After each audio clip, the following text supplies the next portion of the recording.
That's the Midtown place? Yeah. Mm, Good deal. Shit.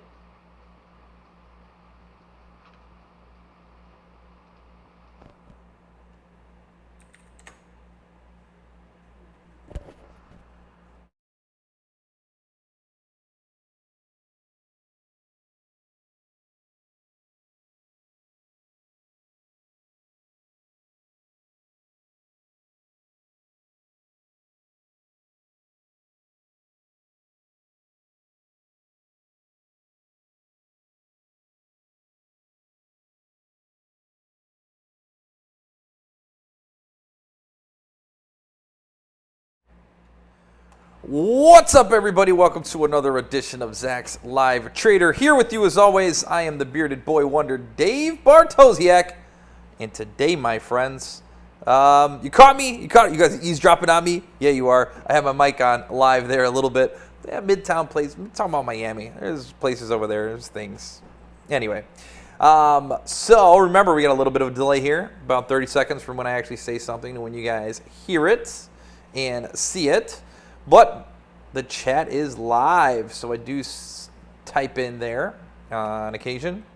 And I know all of you are, but if you're not already hooked up on Zach's Live Trader Premium, shoot me those emails, livetrader@zax.com.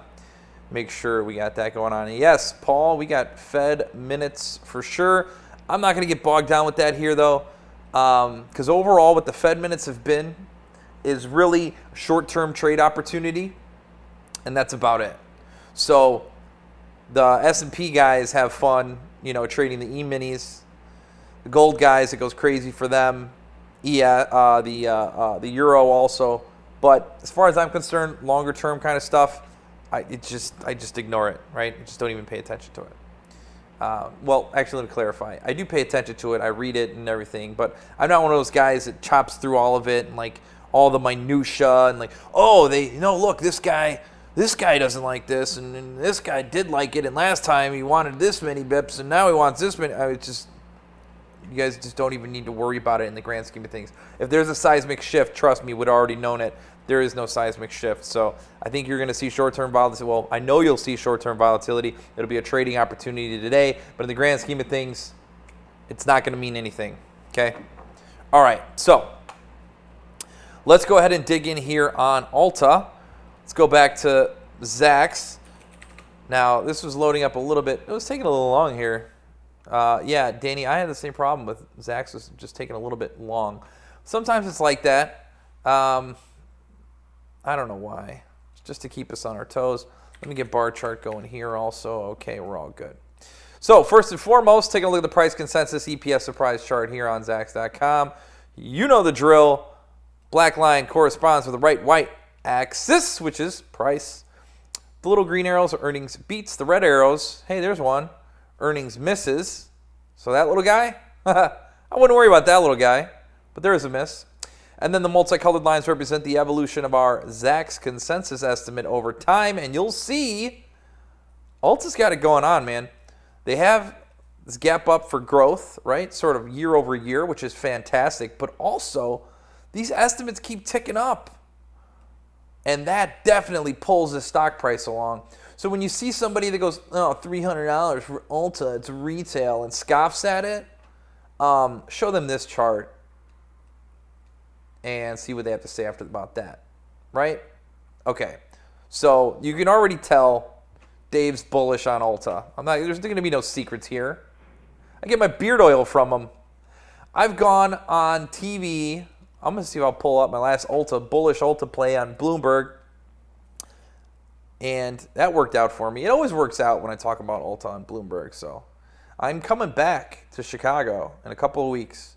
And I think I'm going to go on Bloomberg when I come back because I didn't go last time. I think I'm going to do it.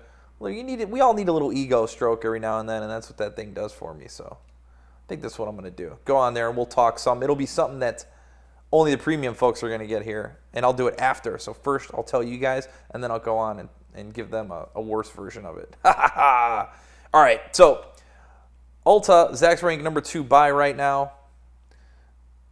You're going to report after the market mañana, so you got the rest of the trading day today and all of tomorrow to make your decision. Top 20% of our Zacks industry rank right here. Look at these revs.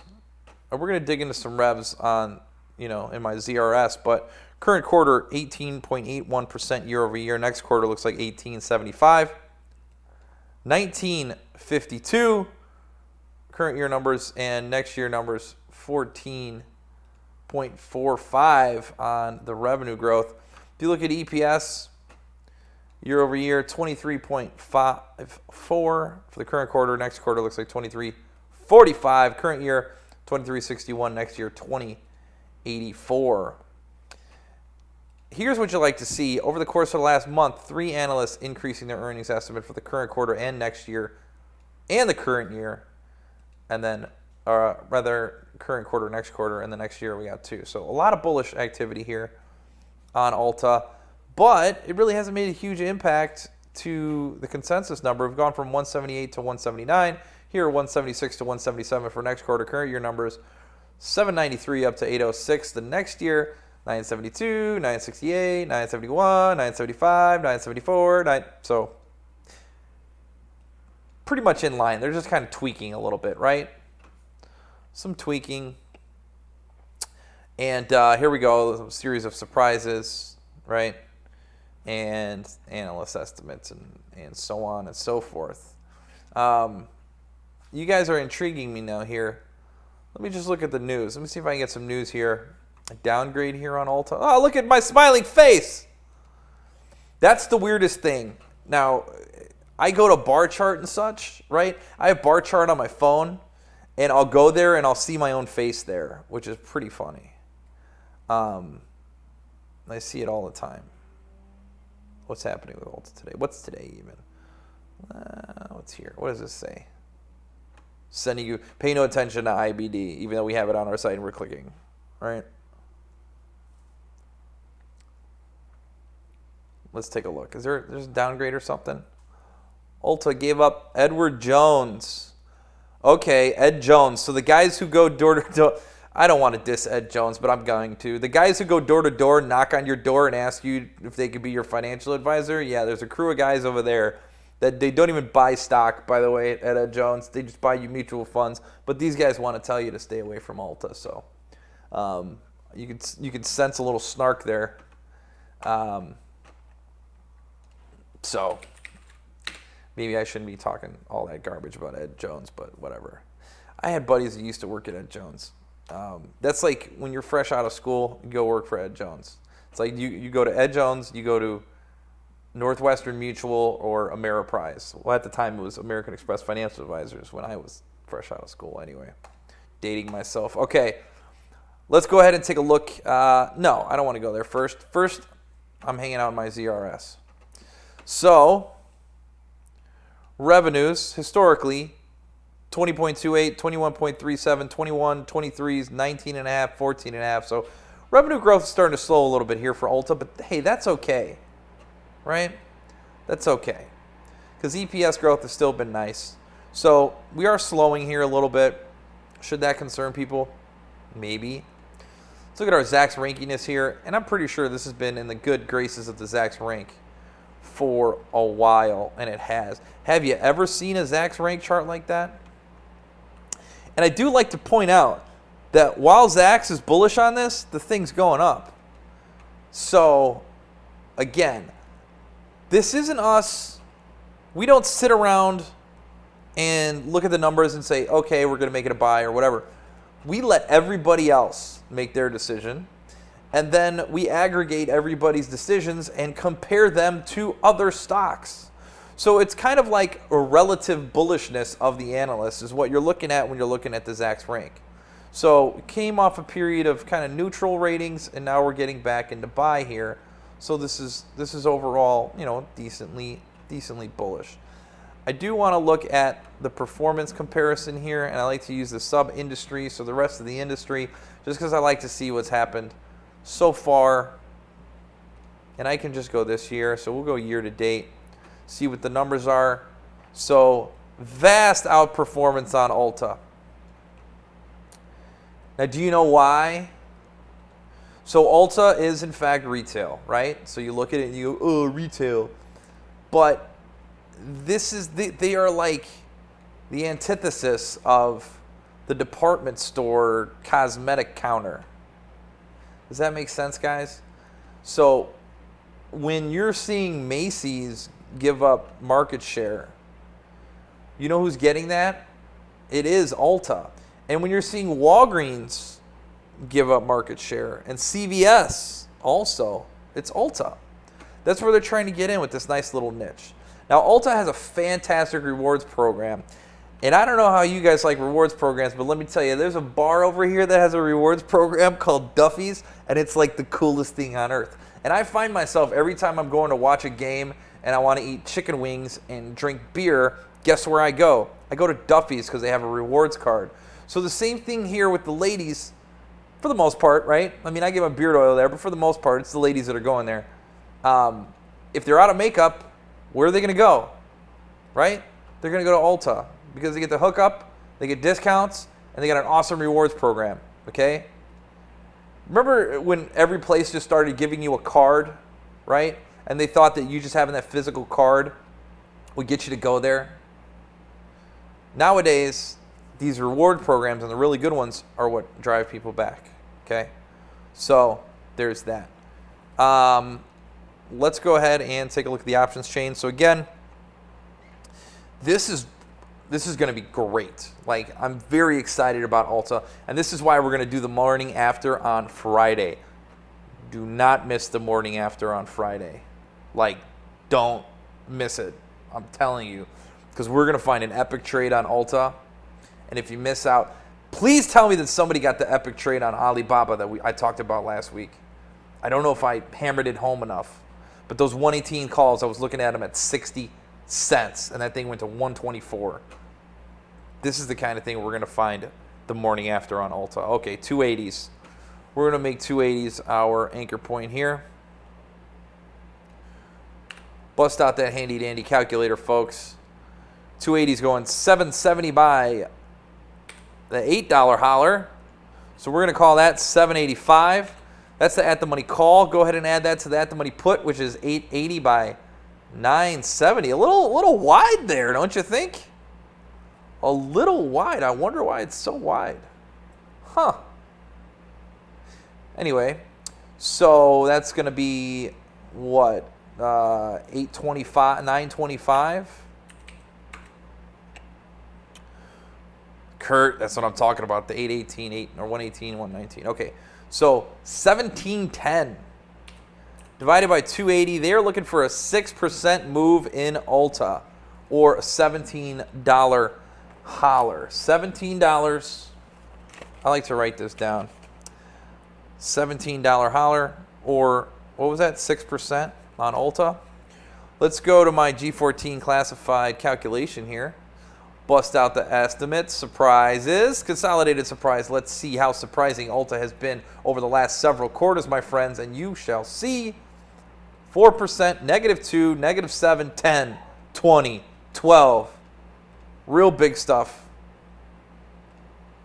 And then 60 bips, 1.4, 5.74, 18, 13, and then it dropped down.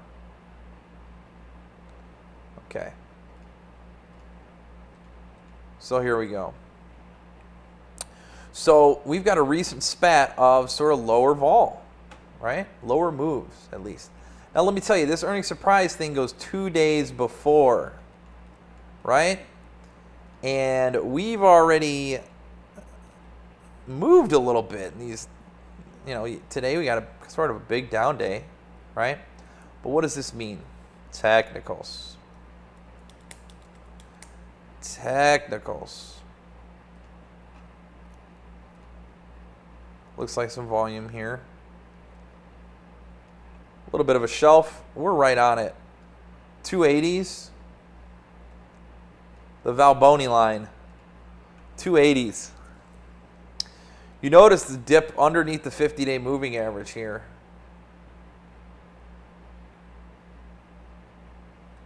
Last time you had a significant dip below that was November. So this is pre-election stuff. Got a little rough there. This 280 area, 275, 280. This is some serious stuff right here. Because look, previous highs of August 2016, sort of right where we're at. So this is an inflection point right now here for Ulta. I think that's why you're seeing a little bit of a bid. This is surprising for me to see these money flows kind of putter out. Now we're at the zero line on money flows. Heavily oversold on the commodity channel index right now, negative 281, right?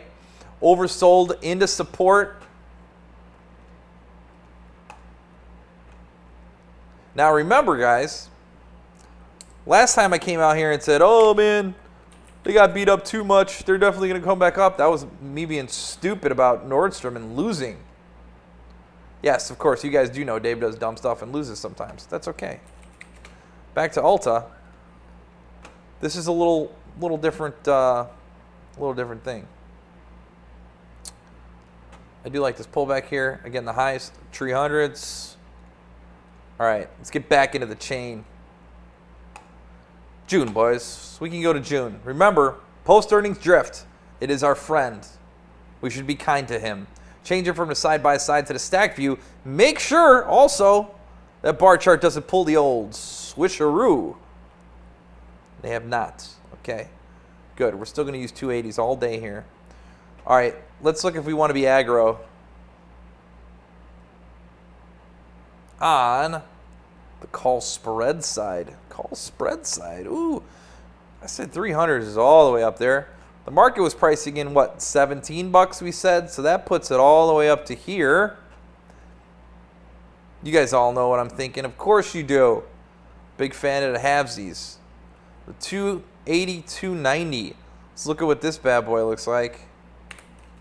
Going long, the 280 call is going to cost $920. Simultaneously shorting the 290, you're going to get back $520 of that. So you got $400. Upside potential, $600 on $400, 150%. That was very easy math and very attractive math as well, my friends. That's just downright beautiful. Okay? To get back to 290 on that, 150% you can make there, that's great. And that's because they came out and they flushed this thing today. So I'm going to say bull debit rather. Long June 16th, 280, 290 call spread. Call, I used to be able to type. Call spread, $4 net debit, right? That's a little more expensive than a lot of you guys like to mess around with, right? $400 for a single call spread, I understand. And if you want to, you can tighten it up. So you can even pinch it, right? You can pinch a little out of money here and a little closer here and get internal if you don't want to spend as much money. And if you did the 282, 287.50, would cost you $795 for the 282. You'd get back $6 for the 287.50. You'd have $195 at risk. Now the difference in strike price is $500 minus that $195 is $305.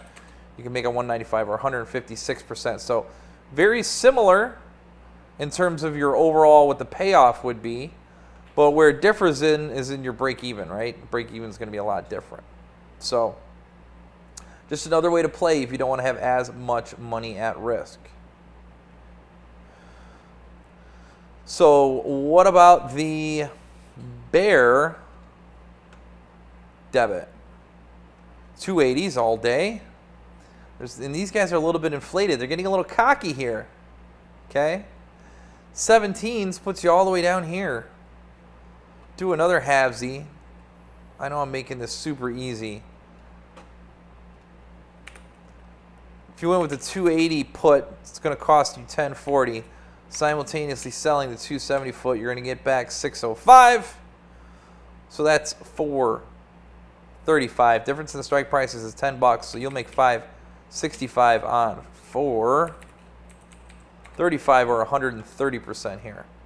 Now, if you notice, it's kind of skewed, right? You're not getting as much of a return on the put side as you are on the call side. Interesting. So, bear debit. long the June 16th. 280, 270 put spread for a 435 net debit. So because of this inflated situation you have on the put side, let's go back and really see where a nice floor is. I mean, there's even a floor at 270.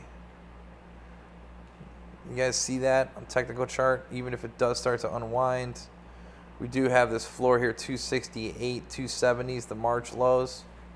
Could a gap below there? Absolutely. Then you got, I mean, here's a lot of volume, 250, 260. I mean, there's volume all the way throughout here, okay? So there's a lot going on. 270s, 260s, all the way down here. So let's look at a bullish put spread.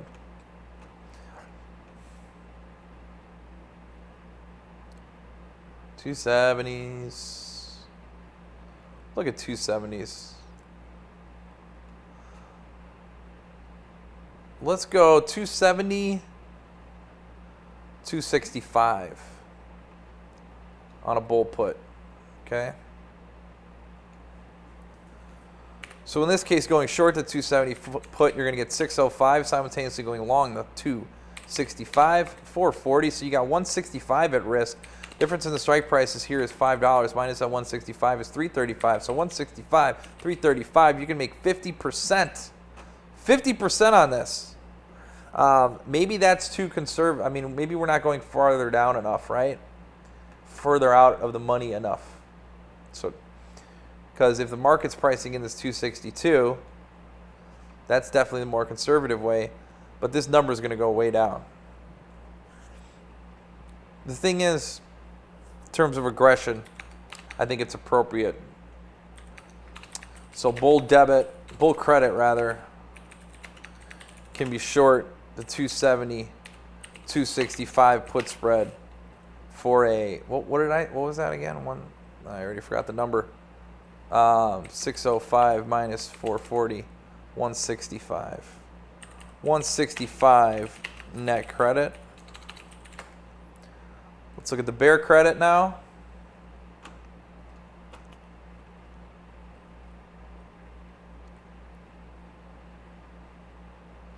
So the bear credit, I think you can inch in a little bit too. Let's get this proper level here. If you're a bear on this, it doesn't take out today's highs, right? That's basically where your bearish stance is. So I think you can even use 290. You can use 290.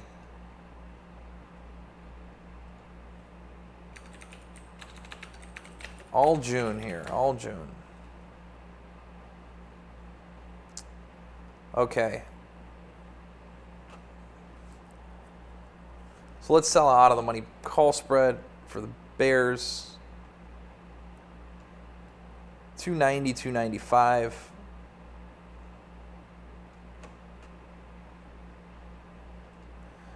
Yes, Kurt, the CCI is predictive of a bounce. So shorting the 290 call, 520. Simultaneously buying the 295 is 370. So here we got 150, and you're going to have 350 at risk, so you can make 42% here, okay? So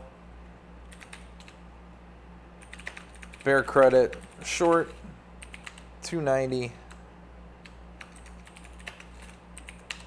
290, 295 call spread for 150 net credit, okay?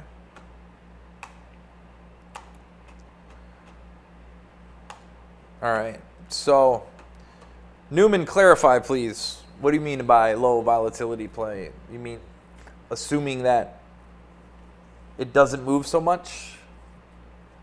Assuming that Ulta has low volatility following this? What do you mean, buddy? And I will try to accommodate.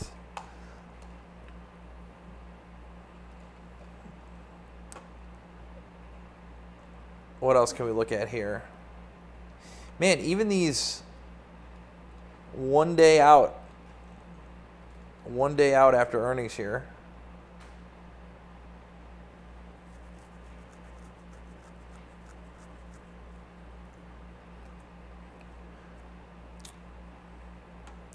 we can do. So assuming that it doesn't move overall, which you can look at. Well, hang on. First of all, Fernando, let me address this IV number. Yes, this is going to be a lot because it's only got there's an event, and then there's expiration, right? So there's nothing else in this. Where June, you've got lower IV because you got a lot more time in there too. So if we move less than the expected move, Newman, this is what we do. We say 17.5, right? So go 292. This is weird how this guy snuck in here, isn't it? I'm going to go ahead and refresh bar chart.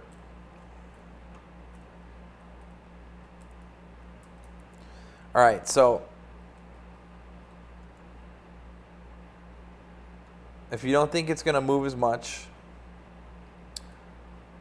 there's a couple ways to do it. You can go fancy with a condor going out here. Or you can sell like an at the money. So instead of going long on both ends, which would be straddle, you're talking a strangle. So you essentially short the at the money call and the at the money put. Now granted, that's going to be capital intensive. So what you can do is short a call spread, short a put spread. But you're going to have to get cute with the actual strike prices, right? So again, they're expecting $17 out of this. So that might be one way to do it. Selling a call spread out. Even if you go 20 bucks out. What's this going to look like? So you're going to get, just real briefly, 1070 minus 298. 772 on the 277. 772 on the 277, and on the flip side, it's minus 165 plus the 772. So you can get 1327 in credit. The difference in those strike prices there was 20 bucks. Well, what did I say, 1357 or whatever. So this is the amount of money you would have at risk, right? Or if you have enough money in your account, you could just sell that the money on both ends and deal with it later, okay? All right, lottos to the upside. I think if the thing breaks out from 300, you're going to be excited. So the lotto play is really an out-of-the-money call spread, I think, or just buying the 300s outright. The lotto's not going to be cheap, but I think that's the lotto, is just buying the 300s outright. Because if it gaps up, it could go crazy, right? Previous gaps up that we've seen, well, we had that on the other page, right? 10% move, a 20% move. Big lotto here, we game out a 10% move. So we're at 279.39 right now. So that'd be 307.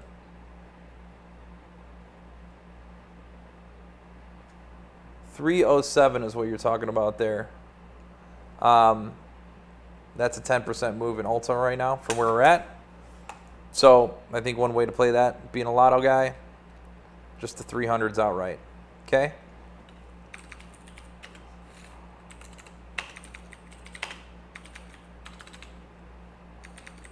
May 26th.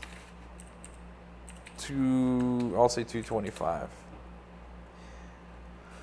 All right, guys. Covered lots of stuff for you. I know we got some questions there about buying 305 calls and then selling May 300 calls for 10 cents. Okay? You see, the thing is, I hate